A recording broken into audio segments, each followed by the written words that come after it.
কিছু কিছু সিচুয়েশনের ক্ষেত্রে স্টপ করে দেওয়াটাই উচিত। আমি যতটুকু মনে করব যে আমাদের উচিত ইন্ডিয়াকে বয়কট করা। আমরা ভারতের সাথে যুদ্ধ করবো ইনশাল্লাহ। ঘেউ ঘেউ করা কুকুর কখনো কামড়ে না। পাহারা দেওয়া থেকে শুরু করে সব ধরনের নিরাপত্তা কিন্তু আমরা নিশ্চিত করেছিলাম। দর্শক, আমন্ত্রণ জানাচ্ছি কালের কণ্ঠের প্রতিদিনকার আয়োজন জনতার কণ্ঠ অনুষ্ঠানে। আমাদের এই প্ল্যাটফর্মটি ব্যবহার করে আপনি জানাতে পারেন আপনার মতামত। জনগণের মতামতের ভিত্তিতে আয়োজিত আজকের অনুষ্ঠানের বিষয় ভারতের আগরতলায় অবস্থিত বাংলাদেশি উপ হাইকমিশনে হামলার ঘটনা কিভাবে দেখছে এদেশের সাধারণ মানুষ।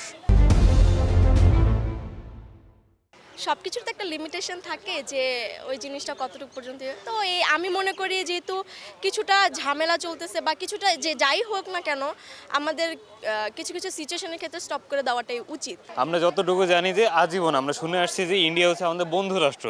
এখন বন্ধু রাষ্ট্র বন্ধু কীরকম হয়, নিশ্চয়ই এরকম কিছু হয় না। মানে আপনার সাথে আমার যে সম্পর্কটা হতেই পারে, তাই বলে অ্যাম্বাসি কেন ভাঙবে? আচ্ছা, অ্যাম্বাসি ভাঙা তো হলো বাংলাদেশের পতাকা পোড়ানো, বাংলাদেশের মানুষকে না দেখা, চিকিৎসা বন্ধ করে দেওয়া। যত যাই হোক, আপনার সাথে আমার মনে সত্যতা, তাই বলে রুগীরা কী করছে? চিকিৎসা আর তো এক না। তো জিনিসটায় মানে এতটুকু বোঝা গেল ইন্ডিয়ার মাধ্যমে যে তারা আমাদেরকে কোন চোখে দেখে, কিভাবে দেখে। স্বার্থের সময় আছে, মানে কাজের সময় কাজে, কাজ ফুরাইলে পাজি। এই জিনিসটা খুবই নিন্দনীয়। আমি যতটুকু মনে করব যে আমাদের উচিত ইন্ডিয়াকে বয়কট করা। কারণ তারা যে বলতেছে যে পেঁয়াজ বন্ধ করে দেবো, আলু বন্ধ করে দেবো, তারা তো আমাদের কাছে দান করে না। আমরা যেরকম ইলিশ মাছ দান করতাম, এই সরকার এসে বিক্রি করছে, বাট দান কিন্তু করে নাই। আমাদের টাকা আছে, আমরা টাকা দিয়ে কিনি। এটা অন্য বহুত রাষ্ট্র আছে, পাকিস্তান আছে আপনার, তারপরে হচ্ছে সার্কভুক্ত দেশগুলোতে, যেগুলোতে পেঁয়াজ আলু টালু সবই বেছে। ভারত বাংলাদেশের কাছে আসতে পারে না ভাই। হ্যাঁ, আমি ইনশাল্লাহ আমরা প্রস্তুত আছি। আমরা ভারতের সাথে যুদ্ধ করবো ইনশাল্লাহ। ভারতের সাথে যুদ্ধ করে ভারতের সাথে লড়াই করে থাকবো। ভারতে বাংলাদেশের মাটিতে আসতে দেবো না। আমরা মাঠে প্রস্তুতি নিয়ে আছি ইনশাল্লাহ। আমরা ছোটোবেলায় একটা প্রবাদ পড়েছি যে এই বার্কিং ডগ সেলডম বাইটস। ঠিক আছে, মানে ঘেউ ঘেউ করা কুকুর কখনো কামড়ে না। তো আমরা আসলে ভারতীয়দেরকে ঘেউ ঘেউ করা কুকুরই মনে করি।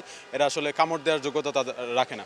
আর আরেকটা ব্যাপার হচ্ছে, ভারত কিন্তু বরাবর মানে রাজনৈতিক স্বার্থ হাসিল করার জন্য ওরা হিন্দু কার্ড প্লে করে। অবশ্যই বাংলাদেশের হাইকমিশনে ভারতীয় সন্ত্রাসীদের এই হামলার অবশ্যই আমি নিন্দা জানাই, এবং বাংলাদেশের জাতীয় পতাকার যে অবমাননা করা হয়েছে সেটার অবশ্যই আমি নিন্দা জানাই। বিষয়টি খুবই উদ্বেগের আমাদের জন্য, কারণ একটা স্বাধীন দেশ হিসেবে অন্য দেশে আমাদের অ্যাম্বাসি থাকবে, অন্য দেশের অ্যাম্বাসি আমাদের দেশে থাকবে, এটা খুব স্বাভাবিক।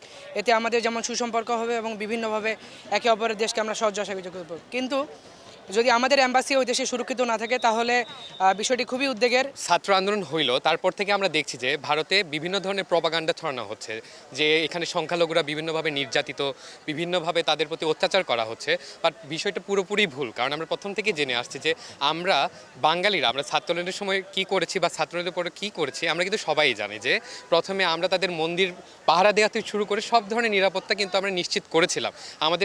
আমি নিজেও একজন ছাত্র, আমরাও কিন্তু আমাদের প্রত্যেকটা এলাকায় আমরা নিজে থেকে চেষ্টা করেছি যে আমাদের হিন্দু ভাই বোনদের প্রতি সহানুভূতিশীল হওয়ার বা তাদের সাহায্যের হাতটা বাড়িয়ে দেওয়ার। বাট আমরা কি দেখি যে রিসেন্টলি একটা ঘটনা ঘটে চিটাগংয়ে, যে আমাদের হচ্ছে ইসকনের যে চিন্ময় ছিলেন, ওনারকে আটক করাকে কেন্দ্র করে একজন এপিপিকে হত্যা করা হয়। এটা অনেক নৃশংসভাবে গলা কেটে হত্যা করা হয়। এটা প্রচণ্ড নিন্দনীয় একটি বিষয়, কারণ এখানে তাদের দাবি হচ্ছে যে আমাদের বাংলাদেশে নাকি আমরা ভারতীয়দের মানে সংখ্যালঘু হিন্দুদের নাকি অত্যাচার করছি, নির্যাতন করছি, তাদের বিভিন্নভাবে বিভিন্ন প্রবলেমে ফেস করতে হচ্ছে। বাট এটা টোটালি ভুল। এইভাবে আমরা যদি বাকি দিকটা খেয়াল করে দেখি, তারা আমাদের মসজিদ ভাঙচুর করছে, তারা আমাদের একজন নির্দোষ এপিপিকে হত্যা করে ফেলে। বাট তারপরেও আমরা মুসলিমরা কিন্তু কোনোভাবেই তাদের প্রতি কোনো রকম চড়া হওয়া বা কোনো রকম অ্যাগ্রেসিভ কোনো রকম পদক্ষেপ নাই। বিষয়টা খুবই নিন্দনীয় এবং দুঃখজনক, কারণ 5 আগস্টের পর থেকে আমরা দেখতেছি যে ভারত বাংলাদেশের বিরুদ্ধে বিভিন্ন রকমের উদ্বেগাকার এবং বিভিন্ন ধরনের গ্যাঞ্জাম সৃষ্টি করার জন্য বিভিন্ন ধরনের মিথ্যা প্রচার করে বেড়াচ্ছে। একটা দূতাবাস হচ্ছে বন্ধুত্ব সম্পর্ক করার জন্য একটা দেশে দূতাবাস বসানো হয়, সেখানে আক্রমণ করার তো কোনো মানে হয় না।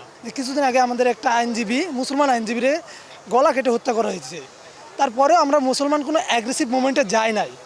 আমি এটাকে খুবই নিন্দার সাথে দেখছি। একজন সচেতন নাগরিক হিসেবে আমার কাছে মনে হয় যে কাজটা হয়েছে এটা একদমই ঠিক হয় নাই। আমি এটার তীব্র নিন্দা জানাচ্ছি।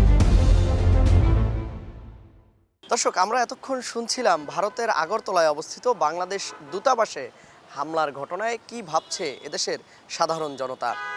দর্শক, আজকের জনতার কণ্ঠ এ পর্যন্তই। পরবর্তী পর্ব দেখার জন্য আমন্ত্রণ।